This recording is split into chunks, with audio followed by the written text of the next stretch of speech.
मेरे प्यारे बच्चों, अगर आप लोग भी क्लास 10th में हो और 2026 में अपना विज्ञान का पेपर देने वाले हो, तो आज की इस क्लास में मैं आप लोगों के लिए लेकर के आ गया हूँ एक वायरल पेपर। देखो, ये जो मेरा वायरल पेपर है 2026 का वायरल पेपर है। जितने भी बच्चे 25 फरवरी को अपना साइंस का पेपर देने वाले हैं, तो उन सभी के सभी विद्यार्थियों के लिए जो पेपर है आप लोगों का आ गया है। पेपर आप लोगों का मिल गया है। 2026 का पेपर है और ये हमारा जिसका कोड है 824 IA का कोड है। देखो, पेपर देने जाओगे आप लोगों को सीधा ये वाला पेपर दिया जाएगा और यहाँ पर हमारा 824 IA का कोड है। हमारा यहाँ पर पूर्णांक जो है, आज की क्लास को पूरा देखने के बाद आप लोगों के 70 नंबर पक्के हो जाएंगे और यहाँ पर आप लोगों का 70 नंबर का भी पूर्णांक 70 नंबर का है, तो पूरा का पूरा 70 नंबर आप लोगों का पक्का हो जाएगा। हमारा देखो यहाँ पर समय दिया है, समय 3 घंटे 15 मिनट का समय भी दिया गया है। ये हमारा विज्ञान का पेपर है। पूरा पेपर मैं आप लोगों को सॉल्यूशन के साथ लेकर के आ गया हूँ, क्योंकि मेरे प्यारे बच्चों देखो, आप लोगों का यही वाला पेपर आएगा। देखो, यही वाला पेपर आएगा। बस 25 फरवरी को पेपर देने जैसे ही जाओगे आप लोग, बस 5 मिनट पहले आप लोग इस पेपर को पूरा का पूरा देख लेना, क्योंकि 100% मेरा जो पेपर फंस चुका है। पूरा पेपर देख करके चले आना। रियल पेपर है आप लोगों का। देखो, सबसे पहले क्या करना है, यहाँ पर हमारा नोट दिया है। पूरा पेपर मैं सॉल्यूशन के साथ लेकर गया हूँ। आप लोगों को पूरा पेपर मैं सॉल्यूशन भी कराने वाला हूँ। पूरा पेपर आप लोगों का मैं सॉल्यूशन के साथ लेकर गया हूँ। पूर्णांक हमारा 70 नंबर का है। यहाँ पर लिखा है, प्रारंभ के 15 मिनट परीक्षार्थियों का प्रश्न पत्र पढ़ने के लिए निर्धारित है। यानी कि जो शुरुआती के जो 15 मिनट होंगे वो आप लोगों को प्रश्न पत्र को पढ़ने के लिए दिए जाएंगे, है ना। तो आप लोगों को देखो 15 मिनट जो होंगे स्टार्टिंग वाले, वो आप लोगों को सिर्फ पढ़ना है, पेपर को पढ़ना है कि पेपर में क्या क्या दिया गया है, पेपर में क्या क्या नहीं आया है ना। तो सब कुछ आप लोगों को देखना पड़ेगा। और जब आप लोग पूरा पेपर पढ़ लोगे तो आप लोगों को पता चल जाएगा कि पेपर में क्या क्या आया है और आज के इस पेपर में क्या क्या नहीं आया है। तो सब कुछ आप लोगों को पता चल जाएगा। अच्छा, यहाँ पर देखो निर्देश लिखा है कि प्रश्न पत्र 2 खंडों में विभाजित होने वाला है, खंड आ और खंड बा। यानी कि जो प्रश्न पत्र जी, और ये जो आप लोगों का जो विज्ञान का पेपर जो होगा 2 खंडों में विभाजित होने वाला है। आप लोगों का खंड आ और खंड बा विभाजित होने वाला है। इतना मैंने आप लोगों को बता दिया। अच्छा देखो, खंड आ जो होगा 20 नंबर का पूछा जाएगा और खंड बा जो रहने वाला है 50 नंबर का पूछा जाएगा। तो इस तरीके से मिलाकर आप लोगों का 70 नंबर का पेपर बनेगा। चलो फिर मैं आप लोगों को और आगे ले चलता हूँ। इसके बाद फिर मैं आप लोगों को ले चलता हूँ निर्देश नंबर 3 की ओर। निर्देश नंबर 2 कह रहा है कि खंड आ तथा खंड बा में 3 उपभाग बनेंगे। जैसे हमारा उपभाग नंबर 1, उपभाग नंबर 2, उपभाग नंबर 3 में विभाजित है। अच्छा, उपभाग नंबर 1 में क्या होगा? उपभाग नंबर 1 में आप लोगों का केमिस्ट्री के प्रश्न होंगे और उपभाग नंबर 2 में आप लोगों का देखो यहाँ पर भौतिक विज्ञान यानी कि फिजिक्स के प्रश्न होंगे। उपभाग नंबर 3 में आप लोगों का बायोलॉजी के क्वेश्चंस होंगे। तो इस तरीके से मिलाकर आप लोगों का यहाँ पर बन जाएगा। अब चलो मैं आप लोगों को और आगे ले चलता हूँ। यहाँ पर लिखा है निर्देश नंबर 3 लिखा है कि प्रश्न पत्र के खंड आ में बहुविकल्पी प्रश्न हैं, जिसमें से सही विकल्प का चुनाव कर आप लोगों को OMR उत्तर पत्रक पर नीले अथवा काले बॉल पॉइंट पेन से आप लोगों को सही विकल्प वाले गोले को पूर्ण रूप से भरें। OMR उत्तर पत्रक पर उत्तर देने के पश्चात उसे काटे नहीं तथा इरेजर अथवा व्हाइटनर का प्रयोग नहीं करना है। तो आप लोगों को जब पेपर में जब आप लोगों को OMR शीट दी जाए तो आप लोगों को उस पर इरेजर का प्रयोग नहीं करना है, उस पर आप लोगों को व्हाइटनर का प्रयोग नहीं करना है, उसको आप लोगों को काटना नहीं। कई बच्चे क्या करते हैं कि OMR शीट को काट पीट देते हैं, उस पर इरेजर का प्रयोग करते हैं। आप लोगों को इरेजर का प्रयोग नहीं करना है।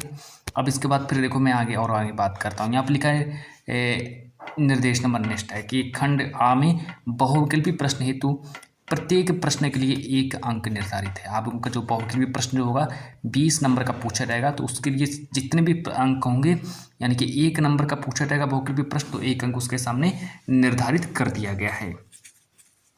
चलो फिर मैं आगे और आगे बात करता हूँ आप लोगों से। निर्देश नंबर 5 दिया है कि खंड बा में वर्णनात्मक प्रश्न है। निर्देश नंबर 6 दिया है कि प्रत्येक प्रश्न के सम्मुख उसके अंक निर्धारित दिए गए। निर्देश नंबर 7 करें कि खंड बा के प्रत्येक उपभाग के सभी प्रश्न एक साथ करना अनिवार्य है। मतलब खंड बा के जितने भी प्रश्न हैं सबको एक साथ करना है और प्रत्येक उपभाग नए पृष्ठ से प्रारंभ किया जाए। मतलब जो उपभाग जो होगा आप लोगों को नए पृष्ठ से स्टार्ट करना है। सभी प्रश्न करना अनिवार्य है। सारे प्रश्नों का उत्तर आप लोगों को करना है। जो प्रश्न का उत्तर नहीं आता है उसको भी करना है। चलो अब यहाँ से आप लोगों का पेपर में स्टार्ट करता हूँ। पूरा का पूरा पेपर आप लोग सॉल्व करके चले जाना। 25 फरवरी का वायरल पेपर है। 100% मेरे प्यारे बच्चों यही वाला पेपर आप लोगों के एग्जाम सेंटर में 25 फरवरी को यही वाला पेपर आप लोगों को दिया जाएगा। 100% रियल पेपर है। अब चलो मैं इसको पूरा पेपर सॉल्यूशन के साथ लेकर के आ गया हूँ। लिखा पहला प्रश्न है कि समतल दर्पण की फोकस दूरी होती है, 1 नंबर का आएगा। तो समतल दर्पण की फोकस दूरी अनंत होती है। आप लोगों को ऑप्शन नंबर बी को सही करना है। चलो फिर आगे देखो, प्रश्न नंबर 2 कह रहा है कि कांच का अपवर्तनांक अधिकतम होता है। पेपर में 1 नंबर का आएगा कि कांच का अपवर्तनांक किस रंग के लिए अधिकतम होता है, तो बैंगनी रंग के लिए अधिकतम होता है। प्रश्न नंबर 3 देखो कि उत्तल दर्पण से बनने वाले प्रतिबिंब की प्रकृति कैसी होती है, 1 नंबर का ये भी आएगा कि उत्तल दर्पण से प्रतिबिंब कैसा बनता है। तो मेरे प्यारे बच्चों, आप लोगों का आभासी व सीधा, यानी कि ऑप्शन नंबर बी हमारा सही हो जाएगा। फिर देखो आगे बात करते हैं, प्रश्न नंबर जो मेरा 4 है। प्रश्न नंबर 4 कह रहा है कि दूरदृष्टि दोष के कारण प्रतिबिंब कहाँ बनता है। तो 1 नंबर का ये भी प्रश्न है कि जो दूरदृष्टि दोष के कारण प्रतिबिंब कहाँ बनता है। तो इसका राइट आंसर हो जाएगा रेटिना के पीछे। तो रेटिना से पीछे बनता है ना। तो आप लोगों को रेटिना से पीछे को से करना है। अब देखो आगे प्रश्न नंबर 5 कह रहा है कि एक बल्ब 200 वोल्ट के स्रोत से जलाने पर 1 एम्पियर की धारा लेता है। बल्ब की शक्ति क्या हो जाएगी, 1 नंबर का ये भी आएगा। अच्छा, यहाँ पर 200 वोल्ट लिखा है और यहाँ पर 1 लिखा है, तो समझ लेना हमारा ऑप्शन नंबर बी हमारा सही हो जाएगा। चलो फिर मैं आगे बात करता हूँ प्रश्न नंबर 6 की ओर। प्रश्न नंबर 6 को देखेंगे कि चुंबकीय क्षेत्र की तीव्रता का मात्रक क्या होता है। पेपर में 1 नंबर का प्रश्न आएगा। देखो सारे के सारे 1 नंबर वाले प्रश्न है। यहाँ पर लिखा है कि चुंबकीय क्षेत्र की तीव्रता का मात्रक क्या होता है। तो प्यारे बच्चों, इसका राइट आंसर हो जाएगा वेबर प्रति मीटर स्क्वायर, है ना। तो वेबर प्रति मीटर स्क्वायर। अब आगे देखो बात करते हैं प्रश्न नंबर 7 के बारे में कि डायनमो उत्पन्न करता है। डायनमो क्या उत्पन्न करता है। तो इसका राइट आंसर हो जाएगा विद्युत वाहक बल। तो डायनमो जो है विद्युत वाहक बल उत्पन्न करता है। चलो आगे देखो बात करते हैं उपभाग नंबर 2। अब देखिए आप लोगों का उपभाग नंबर 1 था जिसमें मैंने आप लोगों को भौतिक विज्ञान यानी कि फिजिक्स के क्वेश्चंस बताए थे। अब मैं आप लोगों को बताने वाला हूँ, यहाँ पर से आप लोगों का केमिस्ट्री स्टार्ट हो जाता है। उपभाग 2 में आप लोगों का जितने भी प्रश्न होंगे सारे के सारे केमिस्ट्री के प्रश्न होंगे। तो सब लोग आप लोग अपने केमिस्ट्री के प्रश्न देख लो। देखो सारे के सारे 1 नंबर वाले प्रश्न हैं। यहाँ पर लिखा है कि सल्फर डाइऑक्साइड का जलीय विलयन कैसा होता है। तो सल्फर डाइऑक्साइड का जलीय विलयन कैसा होता है। तो प्यारे बच्चों, सल्फर डाइऑक्साइड का जलीय विलयन जो होता है, प्रश्न नंबर 8 का राइट आंसर हो जाएगा अम्लीय, है ना। तो अम्लीय को सही करेंगे, ऑप्शन नंबर ए हमारा सही रहेगा। चलो फिर मैं आप लोगों को और आगे ले चलता हूँ, प्रश्न नंबर 9 की ओर ले चलता हूँ आप लोगों को, जो कि पेपर में 1 नंबर का प्रश्न आएगा कि सोडियम कार्बोनेट का जलीय विलयन कैसा होता है। अच्छा, सोडियम कार्बोनेट का जलीय विलयन कैसा होता है। प्रश्न नंबर 9 का राइट आंसर हो जाएगा क्षारीय। अब चलो आगे देखो, फिर मैं बात कर लेता हूँ प्रश्न नंबर 10 की ओर आप लोगों को ले चलता हूँ। प्रश्न नंबर 10 देखो यहाँ पर कह रहा है कि निम्न में से कौन सी धातु ठंडे जल से हाइड्रोजन गैस निकालती है। अब ऐसी कौन सी गैस है जो कि ठंडे जल से हाइड्रोजन गैस निकालती है। अच्छा, पेपर में 1 नंबर के देखो प्रश्न है ना, प्रश्नों के अंक उसके सम्मुख अंकित कर दिए गए हैं। और यहाँ पर देखो लिखा है तांबा दिया है, पोटेशियम दिया है, सोना दिया है, एल्यूमिनियम दिया है। लेकिन प्रश्न नंबर 10 का हमारा राइट आंसर हो जाएगा तांबा। तो प्रश्न नंबर 10 का राइट आंसर तांबा हो जाएगा। प्रश्न नंबर 11 कह रहे हैं कि एथिल एल्कोहल का IUPAC नाम क्या होता है। प्रश्न नंबर 11 कह रहा है कि एथिल एल्कोहल का रासायनिक यानी कि IUPAC नाम पूछा गया है। तो हमारा एथेनॉल हमारा सही हो जाएगा, ऑप्शन नंबर ए हमारा सही हो जाएगा। चलो आगे देखो, फिर मैं बात करता हूँ प्रश्न नंबर 12। प्रश्न नंबर 12 कह रहे हैं कि प्रोपेन का रासायनिक सूत्र क्या होता है। पेपर में 1 नंबर का प्रश्न आएगा कि प्रोपेन का रासायनिक सूत्र क्या होता है। तो प्यारे बच्चों देखो, प्रश्न नंबर 12 का राइट आंसर हो जाएगा C3H8 हमारा सही हो जाएगा। प्रश्न नंबर 13 कह रहे हैं कि मार्स गैस का रासायनिक सूत्र क्या होता है। ये भी पेपर में 1 ही नंबर का आएगा कि मार्स गैस का रासायनिक सूत्र क्या होता है। तो देखो इसके बारे में अगर बात करें तो प्रश्न नंबर 13 का हमारा राइट आंसर हो जाएगा यहाँ पर CH4 हमारा राइट आंसर हो जाएगा। चलो आगे देखो, फिर मैं बात करता हूँ। अब यहाँ से देखो आप लोगों का उपभाग नंबर 3 स्टार्ट हो जाता है। उपभाग नंबर 3 जो है पेपर में देखो यहाँ पर हमारा बायोलॉजी के प्रश्न होंगे। जितने भी प्रश्न होंगे आप लोगों के पेपर में सारे के सारे बायोलॉजी के प्रश्न होंगे। तो चलो इसमें देख लो, 1 नंबर वाले प्रश्न हैं। तो सबसे पहले अगर हम बात करें कि जल का संवहन होता है, जल का संवहन कहाँ से होता है। तो इसका राइट आंसर हो जाएगा जाइलम से होता है। अब आगे देखो प्रश्न नंबर 15 कि अमोनिया का यूरिया में परिवर्तन करता है। तो अमोनिया का यूरिया में परिवर्तन कौन करता है। तो चलो इसके 4 ऑप्शन देख लो। प्रश्न नंबर 15 के 4 ऑप्शन, आग्नेयाशय दिया है, आमाशय दिया है, यकृत दिया है, वृक्क दिया है। हमारे 4 ऑप्शन है। तो प्रश्न नंबर 15 का राइट आंसर हो जाएगा यकृत। अब देखो आगे बात करते हैं प्रश्न 16 के बारे में कि मनुष्य में लार ग्रंथियों की संख्या कितनी होती है। 1 नंबर का आएगा। तो मनुष्य में लार ग्रंथियों की संख्या 1 जोड़ी होती है। ऑप्शन नंबर ए हमारा सही रहेगा। अब चलो मैं आगे ले चलता हूँ आप लोगों को। यहाँ पर देखो लिखा है कि हीमोग्लोबिन महत्वपूर्ण भूमिका निभाता है। तो पेपर में 1 नंबर का ये भी प्रश्न आएगा। उत्सर्जन में महत्वपूर्ण भूमिका निभाता है कि पाचन की, श्वसन की वृद्धि। ये हमारे 4 ऑप्शन है। लेकिन प्रश्न नंबर 17 का हमारा राइट आंसर हो जाएगा श्वसन में महत्वपूर्ण भूमिका निभाता है। प्रश्न नंबर 18 को देखेंगे कि पादपों में वायु प्रदूषण कम करने वाली प्रक्रिया क्या कहलाती है। 1 नंबर का ये भी आएगा। तो पादपों में जो मतलब कि वाष्पोत्सर्जन, पादपों में वायु प्रदूषण की क्रिया कौन कम करता है ना। तो पादपों में वायु प्रदूषण की क्रिया कौन कम करता है। तो इसका राइट आंसर देखो क्या हो जाएगा। तो इसका देखो राइट आंसर जो हो जाएगा, तो प्रश्न नंबर 10 कह रहा है कि पादपों में वायु प्रदूषण है। देखो प्रश्न नंबर 10 को पढ़ेंगे कि प्रश्न नंबर 18 कह रहा है कि पादपों में वायु प्रदूषण कम करने वाली प्रक्रिया क्या कहलाती है। तो इसका राइट आंसर हो जाएगा श्वसन, है ना। तो श्वसन को हमें सही करना है। और फिर इसके बाद अगर हम और आगे बात करते हैं प्रश्न नंबर 19 के बारे में कि केवल नर में पाई जाने वाली ग्रंथि कौन सी होती है। अच्छा, प्रश्न नंबर 19 कह रहा है कि केवल नर में कौन सी ग्रंथि पाई जाती है। तो हमारी प्रोस्टेट ग्रंथि सही हो जाएगी। अभी देखो प्रश्न 1 नंबर वाले प्रश्न है। अब देखो आगे बात करते हैं प्रश्न नंबर 20 के बारे में कि निषेचन के बाद पुष्प का कौन सा भाग फल में बदल जाता है। मतलब निषेचन के बाद पुष्प का कौन सा ऐसा भाग है जो कि फल में बदल जाता है। तो हमारा राइट आंसर हो जाएगा अंडाशय। अंडाशय जो होता है निषेचन के बाद फल में बदल जाता है। तो यहाँ से देखो आप लोगों को मैंने 20 प्रश्न आप लोगों के कंप्लीट हो चुके हैं। 20 प्रश्न मैंने आप लोगों को बता दिए। अब चलो मैं आगे स्टार्ट करता हूँ। अब यहाँ से देखो आप लोगों का वर्णात्मक सेकंड यानी कि खंडबा वर्णात्मक स्टार्ट हो जाता है। खंडबा जो होगा पेपर में 50 नंबर का खंडबा भी पूछा जाएगा। तो यहाँ से देख लो,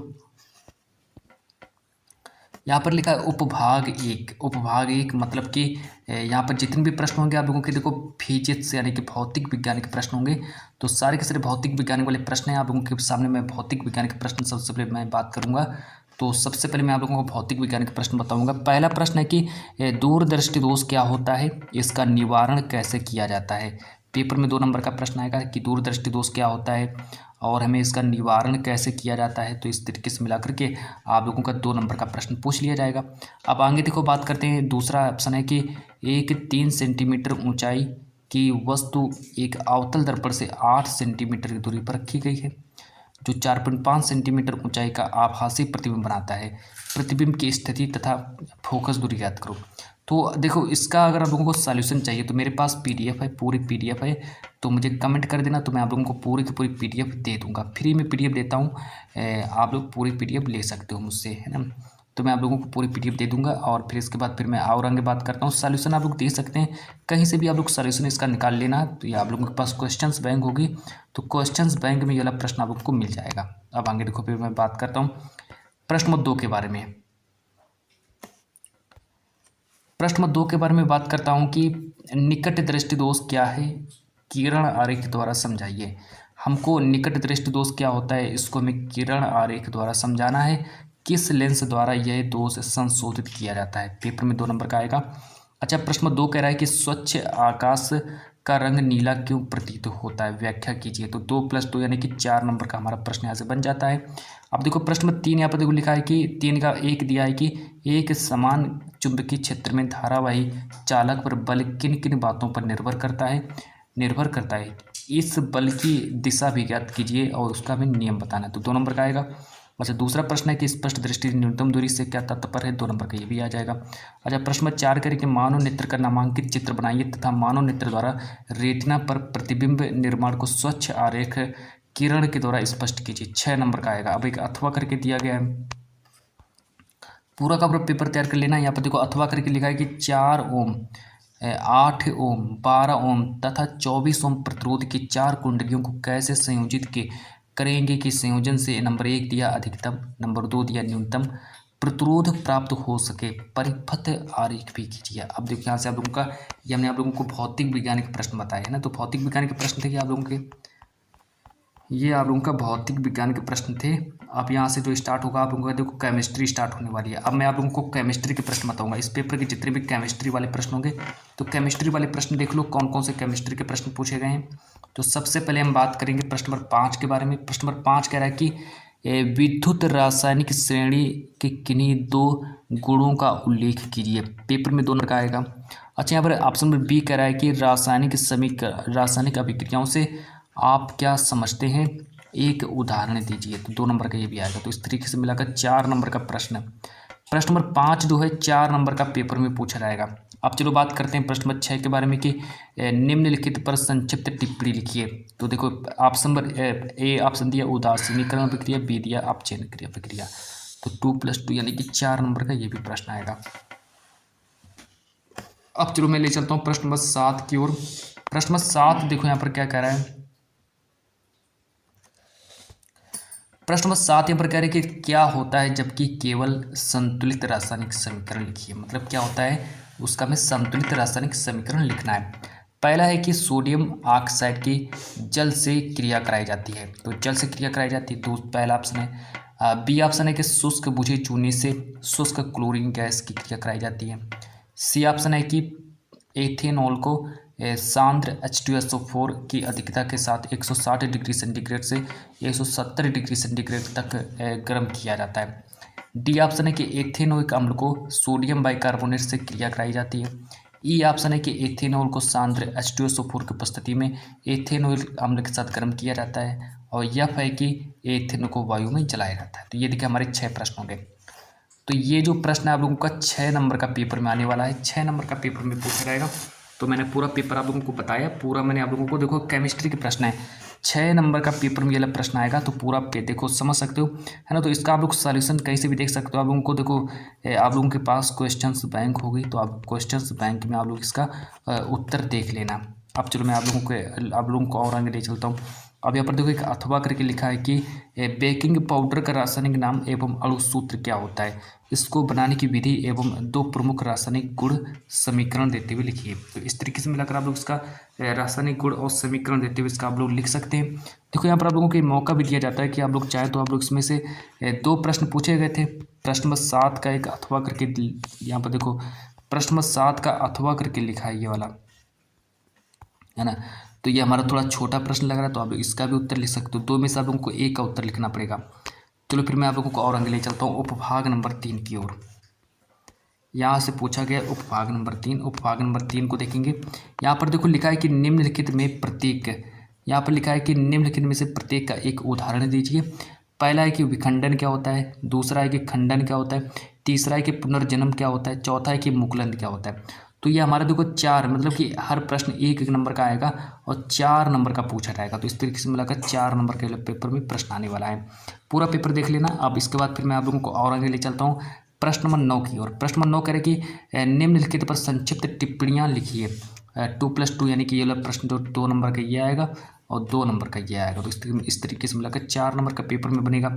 पारितंत्र क्या होता है, ओजोन परत क्या होता है, तो इस तरीके से मिलाकर 4 नंबर का पेपर में ये वाला प्रश्न आने वाला है। चलो मैं फिर और आगे देखो बात करता हूँ प्रश्न नंबर 10 के बारे में। प्रश्न नंबर 10 देखो यहाँ पर कह रहे कि मानव के मादा जनन तंत्र का नामांकित चित्र बनाइए और इसका संक्षिप्त वर्णन कीजिए। तो 2+2 यानी कि 4 नंबर का प्रश्न देखो आएगा ना। तो 4 नंबर का प्रश्न आएगा। लेकिन नेक्स्ट जो प्रश्न है प्रश्न नंबर 11। प्रश्न नंबर 11 जो है यहाँ पर लिखा है कि मानव के वृक्क की संरचना का संक्षेप में वर्णन कीजिए एवं उसके कार्य का उल्लेख भी कीजिए। तो इस तरीके से मिलाकर दो 3+3 यानी कि 6 नंबर का पेपर में आएगा।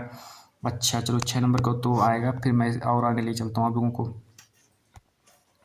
एक यहाँ पर अथवा करके भी दिया गया है कि निम्नलिखित पर संक्षिप्त टिप्पणियाँ लिखिए। पहला है कि पौधों में गुरुत्वानुवर्तन क्या होता है, 2 नंबर का पेपर में आएगा। दूसरा प्रश्न है मनुष्य में वृद्धि हार्मोन क्या होते हैं, 2 नंबर का आएगा। तीसरा है कि विषम पोषी पोषण क्या होते हैं, 2 नंबर का आएगा। तो इन पर मैं संक्षिप्त टिप्पणियाँ लिखना है। तो संक्षिप्त टिप्पणियाँ जब आप लिख देंगे तो 6 नंबर आप लोगों को दे दिए जाएंगे। देखो ये प्रश्न नंबर 11 का उत्तर आप लोग लिखो, चाहे फिर प्रश्न नंबर 11 का अथवा करके दिया गया, 2 में से आप लोगों को एक का उत्तर लिखना पड़ेगा। तो देखिए यह था आप लोगों का 25 फरवरी का एक वायरल पेपर, जो कि मैंने आप लोगों को पूरा का पूरा पेपर मैंने आप लोगों को सॉल्यूशन के साथ बताया। तो चलिए मैं आज की इस क्लास को इतना ही रखता हूँ। 25 फरवरी का वायरल पेपर है, पूरा पेपर आप लोग देख लेना, सॉल्व करके चले आना। 100% आप लोगों का पेपर यही फंसेगा।